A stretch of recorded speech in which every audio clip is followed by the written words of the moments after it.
Hey guys, welcome to another episode. Hello, hello, hello. I hope everyone is doing well. Yes, everyone's safe and healthy. Tonight we have another special guest that's joining us.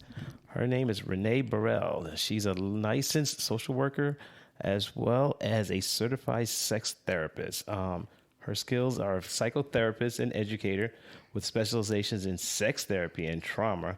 Her practice, Pandora's Awakening, offers services and educational outreach that help destigmatize mental and sexual health issues. She's skilled as a facilitator, offering trainings and workshops to healthcare and social service professionals on mental health, sexual health, and reproductive justice.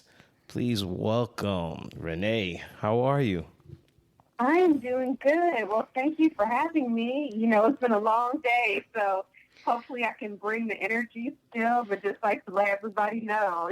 Yeah, uh, no, it's been yeah. it's kind of an interesting thing to finish with clients and work and doing whatever I'm doing and then trying to shed light in this way.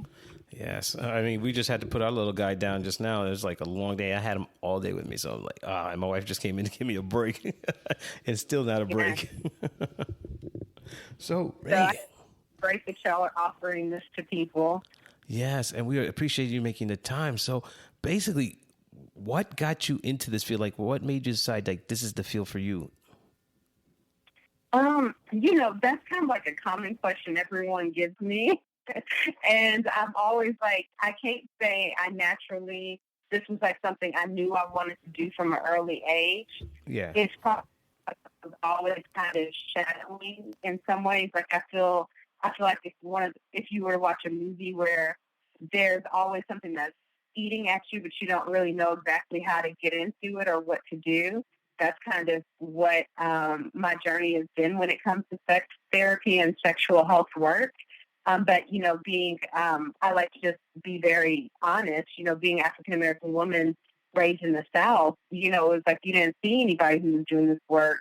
And if you were doing this work, there were certain types of reputations or certain kinds of images that people had of you. But however, through my life experiences and my own personal journey, I've always been open and honest with talking to people about what's going on and where they sit when it comes to their sexual health needs, as well as my own. So, because I've always been able to hold space for other people, and not really give people judgment around whatever their issues are and what's happening, it kind of just one of my friends one day was just like, Renee, you should really consider selling sex toys because I'm really just tired and burnt out of just doing I was doing medical social work at that time. Yeah.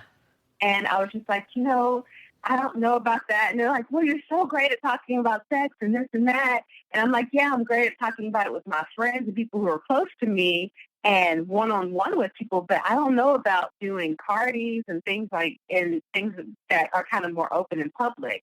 But then when I did more soul searching, I was like, I already have my therapy license if I want to go in that route. So if I'm going to do something like Bedroom Candy, maybe I should kind of look into getting more education on being a sex therapist. And I was like, that seems interesting, but I kind of was just looking at it, but didn't really know if I was going to take it seriously. And then when I really looked, I was like, this actually fits me, and maybe I should kind of look into getting more education. And I applied to the University of Michigan program, got into that program. I was doing the Bedroom Candy at the same time, and while I was doing Bedroom Candy, people were just very misinformed, and it was great. People were able to joke and have fun about talking about sex, but they really weren't talking about what was real and deeper underneath. But when I would take people in the back room, then all of a sudden people would be like, I'm really struggling with this. I'm really struggling with that. And it was like, we really kind of have to have more representation in this field. And personally, I thought I wasn't going to be a pioneer. I figured there were plenty of other people of color who were doing this work. And I actually was the first certified sex therapist in the state of Tennessee. Wow. And for a while, I was the only person practicing doing this work. Now there's two others. There's one, she's actually practicing in California, but she's licensed in Tennessee also. So she does some virtual things. But there's also one other person who's actually has a home base in Tennessee that does this work. So I think if I were to simplify that answer, it was a taboo where nobody else was doing the work. And for me, I'm kind of just naturally attracted to taboos and holding space for people in spaces that are uncomfortable. Wow. Okay, so let's take it back. What exactly is sex therapy? So I always like to say, a lot of people think of sex therapy and they think of sex surrogacy. So there's a movie called Discussions with Helen Hunt, I believe, where she is actually a sex surrogate, where she's there helping people physically do sex. Oh, that's such a, okay. Okay, All yeah. right. Thank you for clearing that up.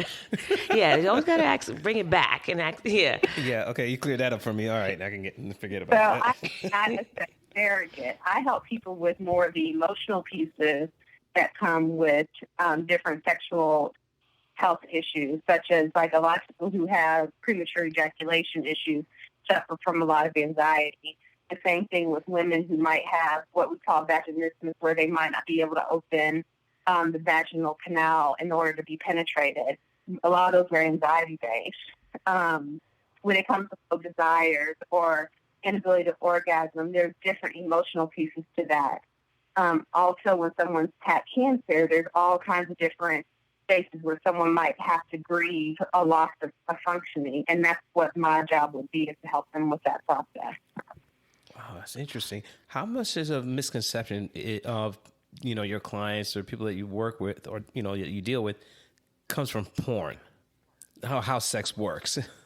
That's a good question, because I'll say a good amount I feel like, for one, I like to tell people I am not anti-porn. I think porn can be a useful tool and useful sense of entertainment. I think for younger people, they may get a lot of misconceptions when it comes to how sex is done by porn. And I always like to tell people, like, what you see on porn is not actually how sex is really done when you're with an intimate partner. There's a lot of showing up. There's a lot of performance elements to that. For me and what I do, I don't really see that in the therapy room, but in the educational spaces, definitely a lot of misinformation comes from porn, especially when it comes to things such as squirting. Everyone thinks that women are supposed to squirt just like men ejaculate. That's just not really how it works. A lot of the story that you see in porn is really someone urinating on camera, and it's staged. So all I have to say, and then there are people who can squirt larger amounts, but typically if someone's actually having a female ejaculatory experience, it's not going to be quite what you see on camera. Okay, I'm learning something today. So basically, for you deal with more of the mental health associated with, I guess, the sex dysfunction. Yes, in the communication aspect, that can get in the way, where people aren't necessarily communicating what their needs are with their partner. Well, I have a question. Do you find that it's because people had experiences too early in life that's what's affecting them later on? Like the exposure to sex was like not at an appropriate time in their life, or the level of maturity or understanding what was going on? I mean, that's an interesting question. So I'm going to try to answer that. I like to start with just saying babies masturbate in utero. Really? So we are sexual beings from the womb to the tomb. Really? So in essence, I believe a lot of us feel like sexuality is something that comes. There are probably some developmental pieces of it, yes, especially when you're dealing with partner play. But when it comes to self-play and exploring pleasure, I think there's different messages that are being given from a very early age. Like when someone is changing a child's diaper, do they swat their hand away when they touch their private area, or do they just kind of gently move it? When they catch your child maybe touching themselves. I don't know very many children that don't enjoy running around naked in the house sometimes at different points. Do you scream at them, or do you just let them go free? Or how do you handle those things? Those are different things that you're sending messages on when it comes to sexuality and pleasure. And I think a lot of the challenges that I see in my office isn't necessarily that people are not having sex or encounters too early, but they're just not being informed appropriately through a very comprehensive sexual health lens.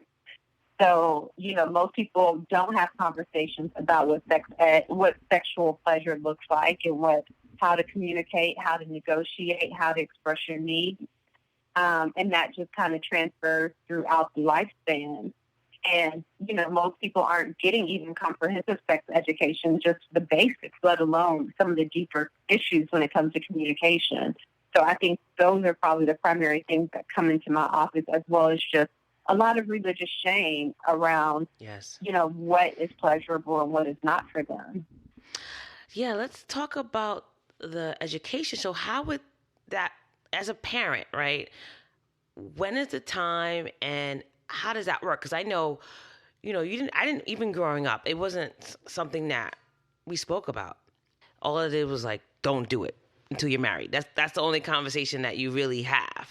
I think it needs to be an ongoing conversation where you're watching your children and what their activities are.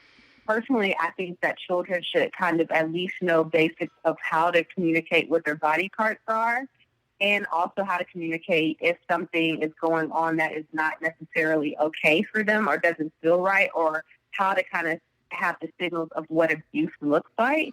I tell people all the time, people say, oh, this is an age appropriate to talk to a child about. But I'm like, a lot of people, especially predators, are hoping that the child doesn't have any information or knowledge of how to communicate, to really think about it.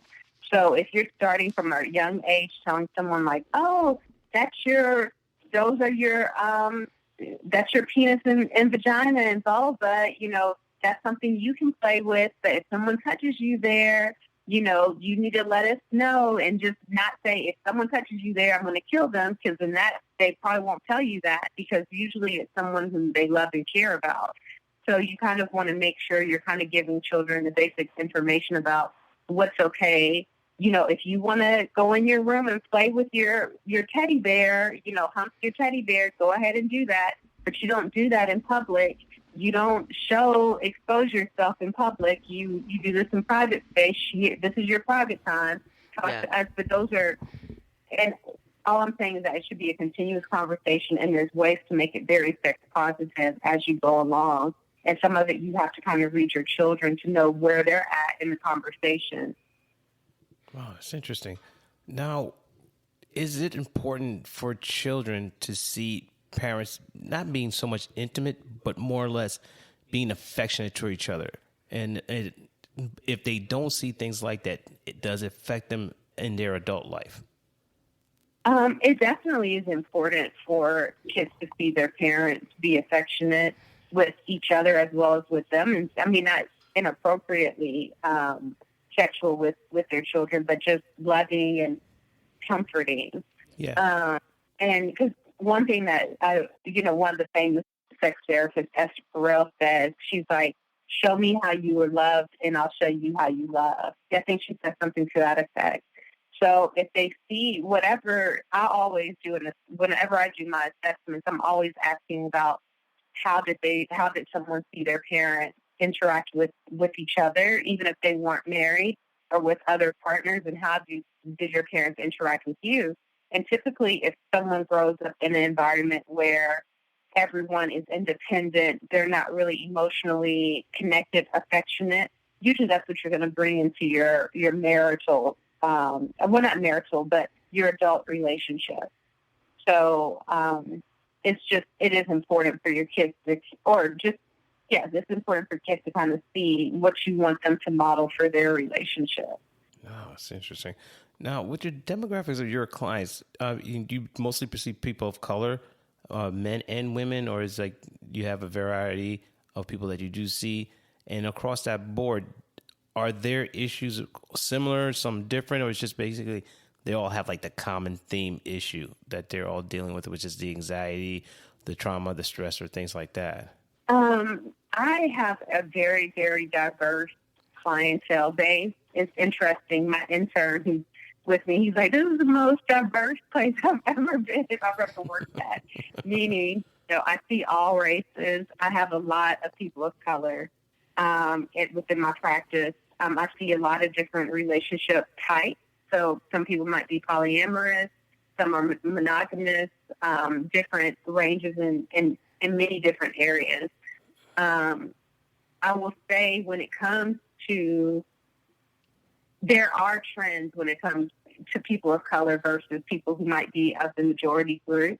It doesn't, I always have to say we all have similar issues, right? Like, I don't want to say, oh, just because you're, there's a lot of common myths about, especially Black sexuality, that if you are Black, you're not going to have any issues sexually. Or if you are brown, from the Latinx community, there's nothing going to be wrong with, these aren't areas you should be struggling in, if that makes sense.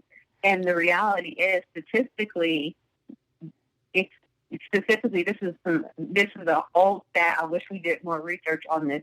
That's current. We have more research, but Black people actually are have the highest amount of sexual dysfunction of any group. And that's because of our healthcare concerns. If you think about all the heart disease, prostate cancer, other things, even the way we don't communicate openly about sexual issues, those are all things that create dysfunction. So, a lot of people, especially with diabetes, that can cause a whole lot of sexual dysfunction. Heart disease can cause different forms of dysfunction that we're just not really openly talking about. Makes sense. Wow. Makes a lot of sense. In terms of your couples, what is the most common issue they come in for? Like, you're seeing the most? I feel like it's a trend. I have different trends. So right now, probably my two biggest trends are usually desire discrepancy, where one person wants sex more than the other. The second one is I see a lot of people who are entering into non-monogamous relationships and how to navigate that. So those are the top two things that I see within couples. Yeah, so I'm going to go right into it got something that we're dealing with too, is the desire discrepancy. When a couple comes in with that, are you seeing the men are having more desire than the women, or vice versa? So I always like to, whenever I go into this topic, I always say that do the whole gender stuff, and I want to be inclusive of gender binary, and gender non-binary, and people on the spectrum. But there are just certain sexual biological trends that you see. Of course, even will transition from taking testosterone or taking estrogen. There's certain things that happen naturally, it seems, or I've seen anecdotal knowledge about that, and there's probably some research on it too. But I would say people who are estrogen-driven or women, they typically will have more of a decline. I do see like there's more of a trend where you'll see more men who have a decline, because now men are being more socialized to not be predatory and to be more mindful. So sometimes they can lose desire because they're trying not to be rapey of their partner, if that makes sense. Oh, my God, it makes a lot of sense. It makes a lot of sense. So that's what's causing a lot of issues when women will come in and say, you're supposed to want sex all the time. What's up with that? And they're trying to be good men, and not be what they saw other people in their families to be. But typically it is, I see more women who are struggling with not having quite the same level of desire. And I think part of it is biological, and part of it is socialized. I'm sorry, you said social? Yes, like women are typically socialized to have sex as the bottom priority. And if anything, sex is really more of a duty for their partner versus for themselves. And why do you think that's the case in terms of the social part? And go into patriarchy, just in the past, it was pretty much the woman's job to maintain the household while the man can do what they want. Like non-monogamy is not anything new. We've had brothels that were legal at different points in time in history. The more money men had, the more power they had to have concubines and all kinds of other forms of, or different polygamous relationships that women weren't really able to have. I think some of it has to do with resources in some ways of maintaining lineage and whose child is who. So I think that's part of, there's a lot of different dynamics and reasons in history as to why women are socialized to not really pay attention to their sexuality. Wow. Well, Nina, you don't have to worry about that. I'm on a budget, so yeah, no concubine for me. But the thing, my other question too is, how do you navigate that if it's so embedded or it's a hormonal thing? Like, how do you navigate that desire discrepancy?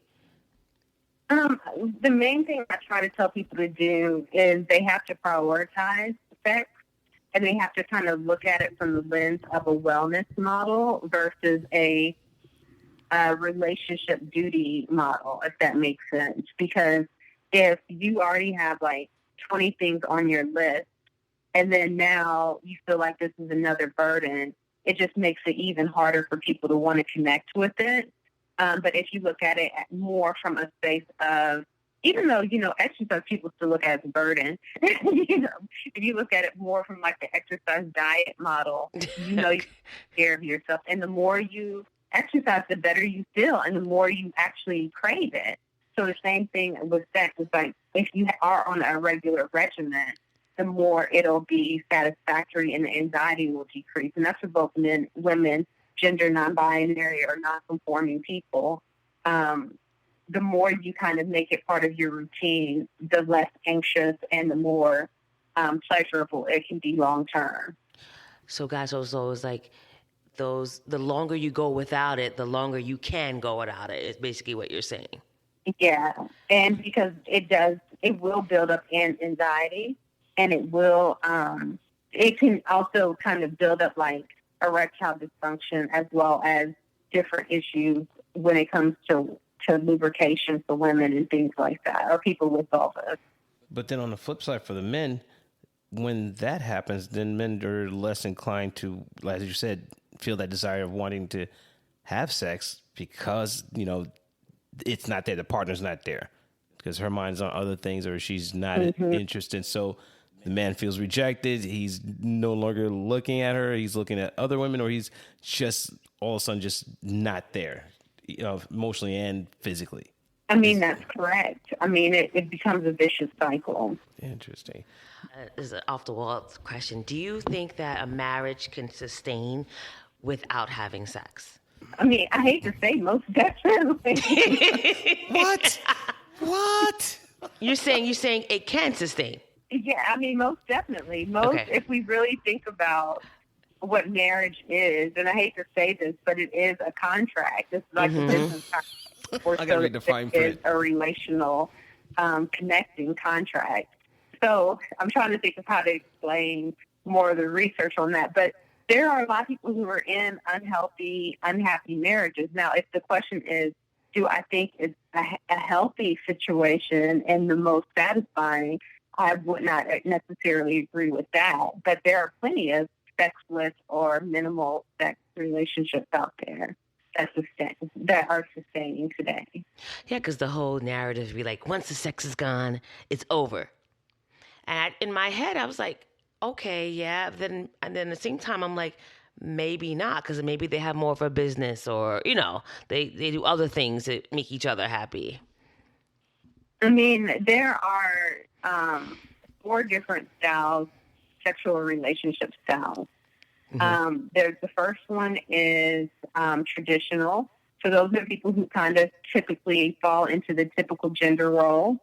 They're usually supported a lot by churches and traditional rules.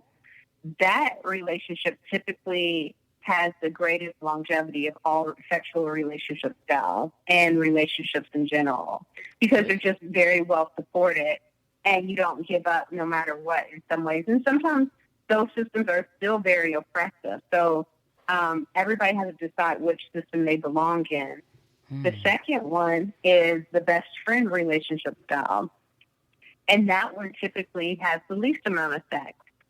and most people get really upset when they hear that. Yeah, I'm trying to think.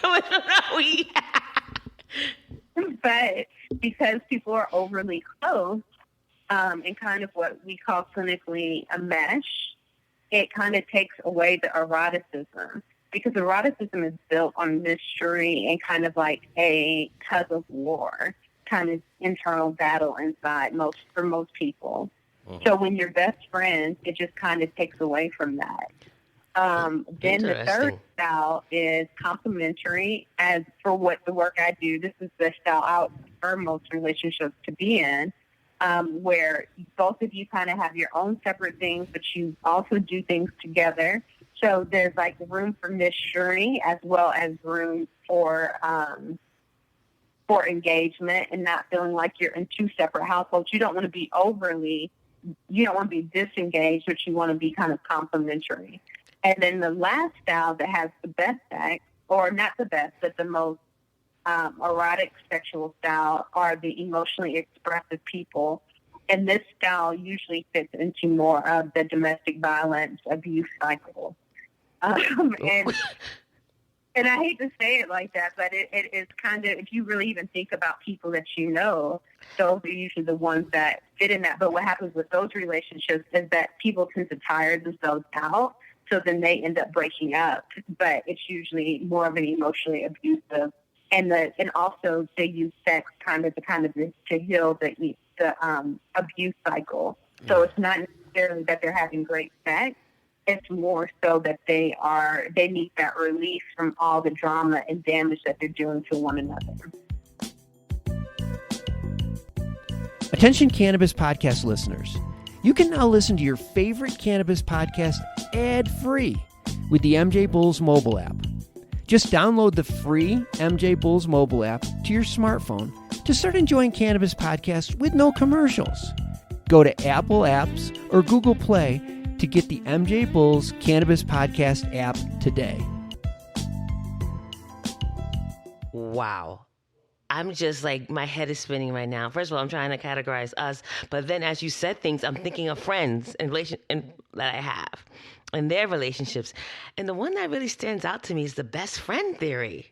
Mm-hmm. Because I'm not sure their sex life, but I had friends that, to me, they seem like they were best friends, but I don't know their sex life. But it would be kind of interesting to know. Well, we can find them on the show and ask them. Yeah, that's true. Really get down to that. But let me ask you a question. So those clients of yours that have anxieties, the stress, do they consider using, I guess, maybe even cannabis or CBD oil to help ease them, to have them relax so they can actually try to engage in sexuality? Their sex life.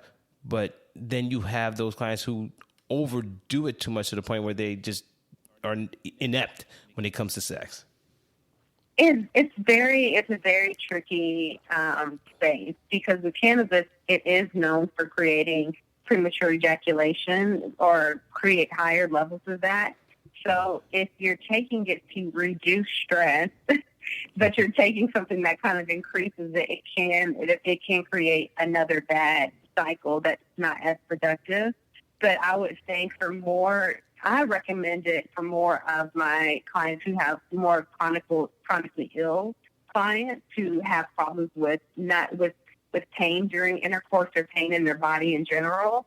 And when they use, or actually, probably, I'm trying to think of how to say this. I probably would say I recommend the cannabis more for people with vulvas than people with penises, because of just the side effects that can happen. Not to say that people with penises can't have enjoyable sex with cannabis, but they do have to be mindful that there is a potential side effect of premature ejaculation that can happen.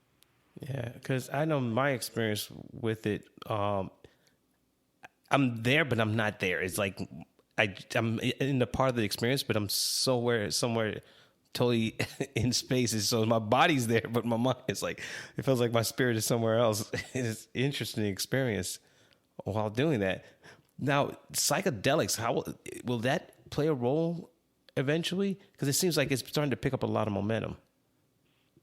Research right now is showing similar effects with it. where it will create less function for people with penises. But I'm not anti it. I think what I like to tell people when it comes to any form of substances, I tell people the main substance that most people use for sex is alcohol. And alcohol has a lot of negative effects, and it can be positive depending on how it's used. Yeah. But before people kind of explore substances, you really need to know how your body functions sober. And then as you start to know and master your body without substances, then you can kind of be aware of what substances you use that can complement or detract from what you're doing. Okay, so you're saying you're not, because I know, like, for a lot of women, most of the time sometimes they're drunk or they had a couple of glasses of wine and they feel like it relaxes them for sex. Mm-hmm. And so so just to reiterate, you're recommending that, or you're recommending to do both? I recommend you know your body sober. Okay. And also mindful of the side effects that can happen when you're using substances, because even with alcohol, it can help make someone uninhibited so that they're more engaged in some ways, but it also decreases lubrication. Yes. It's you have to pick your battles based on your body. So I always tell people, like, I enjoy peanuts, but my friends who eat, if they have peanuts around them, they will die. Yeah. So different things work differently with everybody's body. So you have to kind of know how your body works without substances, and then kind of introduce yourself to how it works with substances is really what I try to recommend, because it has different impacts on everybody. So some people won't have any erection issues with marijuana, and then a lot of people do, so, and some people, it can help them not just marijuana, but just all drugs, but marijuana specifically. That's why I say I recommend it more for people with vulvas. It can definitely relax. It can help with lubrication. It can help with engagement. However, with people with penises, it's not quite the same effect all the time. So, and then even when it comes to psychedelics, like if you're doing Molly, it can help someone become very engaged and connected. But if you're doing mushrooms, it can feel very, depending on who you're with, it can potentially feel unconsensual, so it has a lot of different elements that come into play when you're introducing substances into play spaces. Oh. Now, do you get a lot of elderly couples coming in, people over 65, 70? Not as much as I would like. I don't think culturally, especially for this area, there's enough education in that area. But I will say that before I got into this field, I was working in long-term care. And when I was working in long-term care, I would have people ask me questions all the time about sexuality when it came to aging. So I don't think it's that there's not a need. I just think it's not really something that they're seeking. But I think if it was accessible and it was coming to their spaces, they would definitely, people of all ages definitely need help, especially when you think about mobility issues, when it comes to needing assistive aid, when it comes to what does it look like when your partner has dementia or Alzheimer's. Yeah. I had one person tell me how their parents had a routine of having sex daily, once a day. But because the dad had Alzheimer's, he was, and I don't know if this is actually how it went. Was it 10 times? Alzheimer's, he would always forget that they had sex. And so they kept having more. They had more. Like, he wasn't like, I need to have sex with you. He didn't remember. He's like, where's my one time? We didn't have sex for one time. So he kept, I'm tired. He keeps bugging me for it. But is that a bad thing? I don't know. Oh my God. That's the one time dementia actually comes in handy. I guess. I don't know. Talk to the partner about that. Well, I mean. So my question is, in terms of speaking up, like I think a common thing may be speaking up to a partner about, I guess, things that pleasure them, that do not, particularly things that maybe the partner is doing that the other partner does not like. Yes, Like, I know. how do you how do you encourage people to kind of speak up without being offensive? I mean, I think this was kind of like when I think about sex education, I think about just life skills education in general. Like, we do not have good comprehensive communication skills in general. Most people don't. Most people don't know how to communicate to express their needs about finances, about cleaning, about taking care of things around the house. So it's like, if you are not able to communicate basic things, how are you going to communicate something as sensitive as this? So part of me feels like we have to get better at just being able to express our needs and communicate and do it in a way. I was telling someone this, I'm like, if we all kind of got into a space of curiosity, it would break down a lot of barriers for us. But instead of being curious, everyone kind of goes into a state of either competition or defensiveness.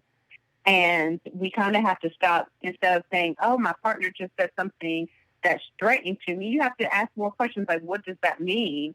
I can say that felt cold, and I could be talking about an emotional coldness. I could be talking about a physical coldness. I could be talking about cold in many different languages, many different reasons based on how I define it. And I just think that when it comes to expressing needs to partners, one, you have to do it in a sensitive way, but also the other person has to be prepared to hear it and be curious about what the other person needs. We got a long way to go. Yeah, because I'm just thinking about when you want to ask your partner questions, how do you not offend them by asking the question? Because they may take it personal, as if you're stating there's something wrong with them if you're asking questions. Yeah, I mean, I think some of it's just going to be trial and error. And then sometimes you just have to have, someone like me, to kind of be a mediator kind of thing. Yeah, mediator to help break the barriers to the conversation. Because usually when people are having sexual issues, there's usually multiple things underlining it. That's not just sex. Like I always tell people, I like being a sex therapist because really what the issues are, it's an iceberg. So sex is just the tip of the iceberg. But we got all this stuff at the bottom that we have to clean up to make the relationship healthy and good again, outside of just the sexual piece. Makes a lot of sense. In reference to your position as executive director of the Tennessee Alliance of Sexual Health, what is your role there? Like, what do you do? So pretty much with that, we host monthly lunch and learns for people who are interested in becoming professionals in sex and sexuality.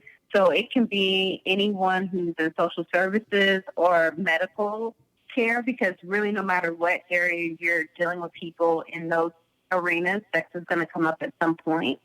And we talk about, there are 2 times a month, and we kind of talk about different things. Like today we had someone talk about fantasies and kind of teaching people not to judge fantasies, because all fantasies are normal.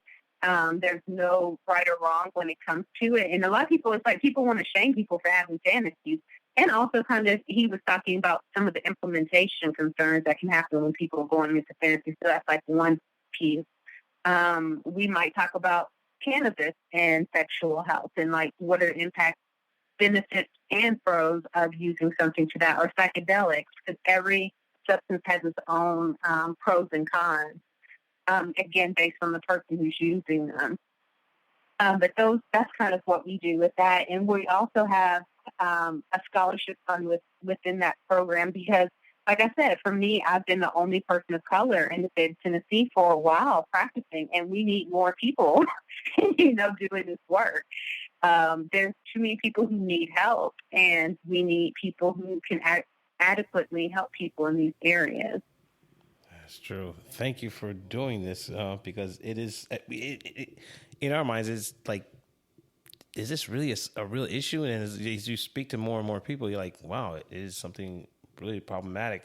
I mean, especially for us as parents of a child with needs, it's taxing mentally, emotionally, and physically. So at times, we are trying to work together as opposed to, being at odds, and when we're trying to figure things out, but we're so exhausted at the end of the day. Intimacy is almost like pushed to the back burner until we just able to get a date just to relax. So I can see that. And our culture tells us to not prioritize it, Yeah, so basically it does. Yeah. We're kind of trained like, hey, this is going to be the bottom of the bottom. And really, I like the saying, you got to pay yourself first. Makes sense. Can you tell us some more about, it says you're a writer and educator for Pure Romance and Bedroom Candy? So like I said, I started with Bedroom Candy as a sales consultant. That was like my first I won't say my first, because like I said, I've been doing sexual health work and reproductive health work since high school. I mean, since high school, but really doing like sex toys. I was working with Bedroom Candy, and I did some blogs and educational pieces for them as I was going through my process of becoming certified. So I can't think of, it's been a while since I've written for them, but now I'm with Pure Romance, which is another toy company that does more of the home parties, more focused towards women. Oh, and nice. I do a monthly blog with them on different things surrounding sex and sexuality. Very nice. Now, are there going to be ideas of trying to include men into these? Well, Bedroom Candy actually does. Oh, okay. So Bedroom Candy, and actually Pure Romance has some toys for people with penises, but it's not quite. They are very women focused, Okay. and I think there should be more trans inclusive in that. But Bedroom Candy is inclusive. I actually like Bedroom Candy as like a starter brand for people who are kind of just getting introduced into toys and different things. They're very friendly for all sexes. It's not nice. like someone bringing in a 10-foot dildo, or Yeah. Oh my God. that's too intrusive, but it's more like it's delicate, and it's a nice way to kind of be introduced to toys. Okay, that sounds nice. Wow.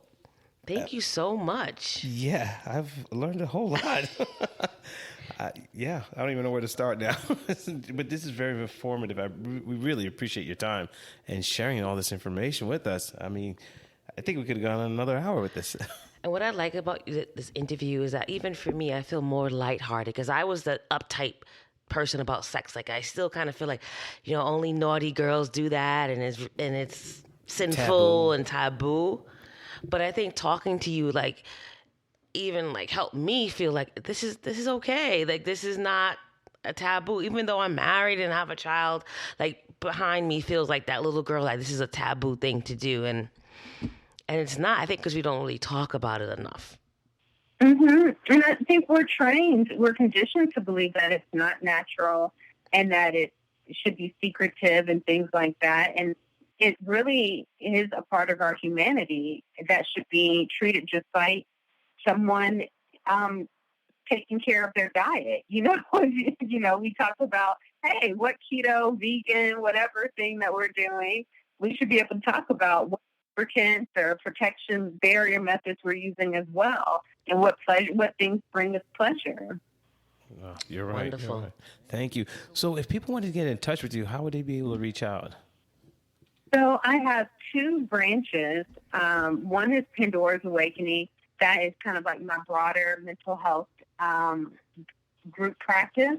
And that's where people can, if they're in need of any kind of support in the mental health or sexual health realm, they can go there. And then to work with me personally, I have my own website, reneeburwell.com, and people can schedule consultations or coaching or therapeutic consultations in that arena. Definitely. And now that we have a website, so we'll be hosting your page as well, a link so people can reach you too, just in case. And also, if you are on Pure Romance, the Buzz blog, you can see some of my writings and things like that there. I also have a YouTube that has not been that updated, but if people just need access to information, it's called Quiet Storm's Corner. where they can get access to more information around these topics. Awesome. Nice. Again, thank you very much, Renee, for joining us tonight. Yeah, no worries. Well, thank you for having me. And if y'all have any other questions or need anything else, feel free to reach out. Oh yeah, will do. Probably will. Wow. Didn't even wait for me. Okay. You definitely will, I guess. But thank you again. No problem. Well, have a good night. You too. Thank you.